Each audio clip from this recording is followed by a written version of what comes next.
হরে কৃষ্ণ। সকলকে আবারও কৃষ্ণ প্রীতি শুভেচ্ছা জানিয়ে আমাদের ধারাবাহিক শ্রীমদ্ ভাগবতমের অন্তর্গত কলিযুগের যে লক্ষণ সেই প্রসঙ্গ নিয়ে আমরা নতুন একটি তথ্য আপনাদের সামনে নিয়ে এসেছি। তো অত্যন্ত ভয়াবহ এইসব বিষয়গুলো যখন আমরা পড়ি যে আসলে কলিযুগের এবং তা কম বেশি মাত্রায় যখন সেগুলো দেখি যেখান থেকে 5000 বছর আগে তারা কত সুন্দরভাবে দেখে লিপিবদ্ধ করে রেখেছেন। তো যাই হোক, চলুন শুরু করি। নমো ওম বিষ্ণুপাদায় কৃষ্ণপৃষ্ঠাভূতলে শ্রীমতে ভক্তিবেদান্ত স্বামিনীতে নামিনে নমস্তে সারস্বতী দেবে গৌরবাণী প্রচারিণী নির্বিশেষ শূন্যবাদী পাশ্চাত্য দেশতারিণী বাঞ্ছা কল্পতরুর্ভশ্চ কৃপা সিন্ধু ব্যবচ পতিতানাম পাবনেভ্যো বৈষ্ণবেভ্যো নমো নমঃ। জয় অনন্ত কোটি বৈষ্ণববৃন্দ কি জয়, শিল প্রভুপাদ কি জয়।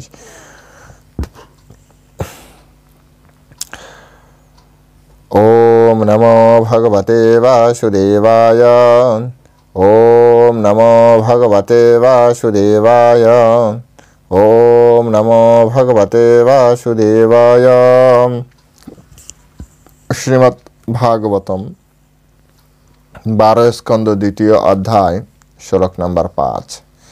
সেখানে বলা হচ্ছে অনাঢ্যতা এব সাধুত্বে সাধুত্বে দম্ভ এব তু স্বীকারো এব চ উদ্বাহে স্নানম এব প্রসাদনম। অনাঢ্যতা এব সাধুত্বে সাধুত্বে দম্ভ এব তু স্বীকারো এব চ উদ্বাহে স্নানম এব চ প্রসাদনম।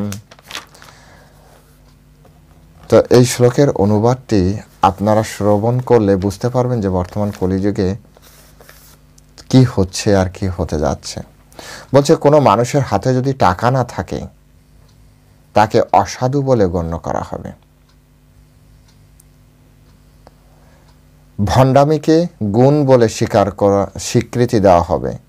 শুধুমাত্র মৌখিক স্বীকৃতির ভিত্তিতে বিবাহ অনুষ্ঠিত হবে এবং মানুষ মনে করবে যে শুধুমাত্র স্নান করলেই তিনি জনসমাজে উপস্থিত হওয়ার যোগ্য হয়েছেন।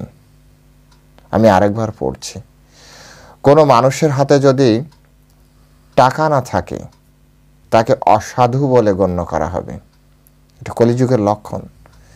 এবং ভণ্ডামিকে গুণ বলে স্বীকার করা হবে, স্বীকৃতি দেওয়া হবে। শুধুমাত্র মৌখিক স্বীকৃতির ভিত্তিতে বিবাহ অনুষ্ঠিত হবে এবং মানুষ মনে করবে যে শুধুমাত্র স্নান করলেই তিনি জনসমাজে উপস্থিত হওয়ার যোগ্য হয়েছেন। হরে কৃষ্ণ। তো আসলে এখানে স্পষ্টতায় আপনারা বুঝতে পারছেন যে কি আর বলার আছে। যে যার হাতে টাকা নেই তাকে সাধু বলা হবে না, যার হাতে টাকা আছে তিনিই হচ্ছেন সাধু। অর্থাৎ সৎভাবে জীবনযাপন করাটাই এখানে কলিযুগে সাধুতার বা সততার নিদর্শন নয়। সততার নিদর্শন হচ্ছে টাকা থাকতে হবে হাতে।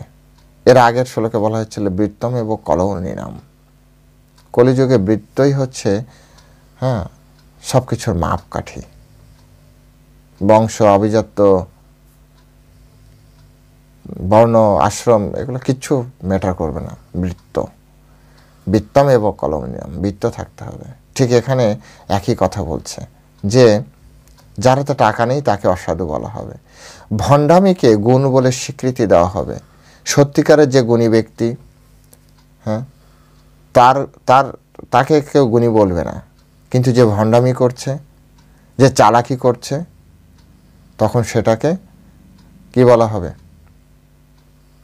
সেটাকে অত্যন্ত গুণ, ট্যালেন্ট হিসেবে তাকে দেওয়া হবে। যেমন আমাদের শাস্ত্রে যে সকল শাস্ত্রীয় সঙ্গীত, শাস্ত্রীয় নৃত্যকলা আছে সেগুলি বাদ দিয়ে এখন মডার্ন ড্যান্স মানুষ করছে, এদিক ওদিক খেলছে, সেটাকে অত্যন্ত ট্যালেন্ট হিসেবে বলা হচ্ছে। কিন্তু শাস্ত্রীয় নৃত্য যারা শিখছে আপনি দেখবেন তাদের আর্ট দেখবেন, তাদের চোখ মুখ হ্যাঁ, তাদের দেহ ভঙ্গি নাড়ানোর একটা শাস্ত্রীয়, কত মাধুর্যমণ্ডিত। কিন্তু বর্তমানে ড্যান্স এটা শাস্ত্রীয় নয়, এটাকে বলা হচ্ছে হ্যাঁ সেই আমাদের যে শাস্ত্র তার বিপরীত, কিন্তু তাকে ট্যালেন্ট বলা হচ্ছে, এক্সট্রাঅর্ডিনারি কিছু করে দেখেছে।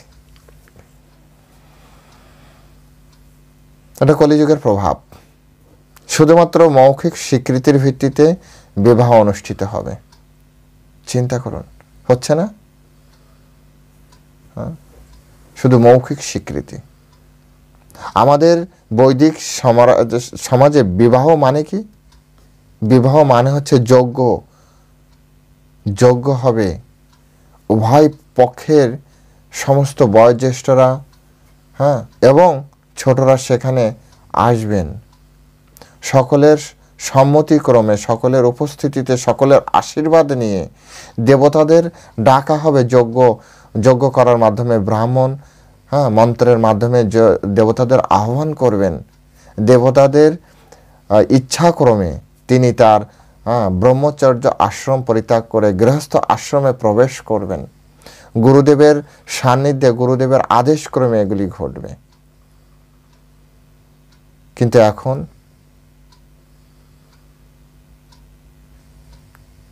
বুঝতে পারছেন নিশ্চয়ই, আমার তো ভাষায় আসছে না। শুধুমাত্র মৌখিক স্বীকৃতি, সেটাকে আজ রেজিস্ট্রির মতো একটা বিষয় নিয়ে আসা হয়েছে।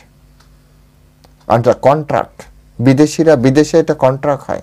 কন্ট্রাক্ট হলে কন্ট্রাক্ট নষ্ট করে দেওয়া যায়। এই জন্য বিদেশে বিবাহ যেমন হয়, ডিভোর্স হচ্ছে। আগে আমাদের ডিভোর্স হতো না, কিন্তু এখন হয়, কারণ এখন তো বিবাহ মানে একটা কন্ট্রাক্ট না। কোনো কারণে কন্ট্রাক্ট উভয় পালন করতে পারছে না, ওকে ঠিক আছে, লেট ইট গো, এটাকে যেতে দাও। বৈদিক শাস্ত্রকে কিভাবে নষ্ট করে দেওয়া হচ্ছে, আর এটা কলির প্রভাব। কিন্তু সাধুদের বা সাধারণ মানুষের কাজ হচ্ছে এই শাস্ত্র অধ্যয়ন। এই শাস্ত্রে এগুলো কেন দেওয়া হয়েছে জানেন? যাতে এই প্রভাব থেকে আমরা নিজেকে মুক্ত করতে পারি। এই মুক্ত করার মাধ্যমে আমরা যাতে আমাদেরকে বাঁচাতে পারি, সেই জন্য এগুলি দেওয়া হয়েছে, অন্য কারণে নয়, অন্য কোনো উদ্দেশ্য নয়। কৃষ্ণের উদ্দেশ্য হচ্ছে কৃষ্ণ আমাদেরকে বাঁচাতে চান এই শাস্ত্রের মাধ্যমে। এবং মানুষ মনে করবে যেন শুধুমাত্র স্নান করলেই তিনি পবিত্র, জনসমাজে যাওয়ার জন্য না। শুধু স্নান করলেই পবিত্র হওয়া যায় না, স্নান করার পরে তিলক ধারণ করতে হয়, বেশভূষা, এগুলো আশ্রম অনুযায়ী বেশভূষা, অবশ্যই তিলক ধারণ করতে হয়। তো এভাবে আমাদেরকে বুঝতে হবে যে কলিযুগ কিভাবে চলছে, কিভাবে চলবে, আর তার থেকে আমরা কিভাবে রক্ষা করতে পারবো। তো সকলে ভালো থাকবেন। হরে কৃষ্ণ। জয় শিল প্রভুপাদ কি জয়।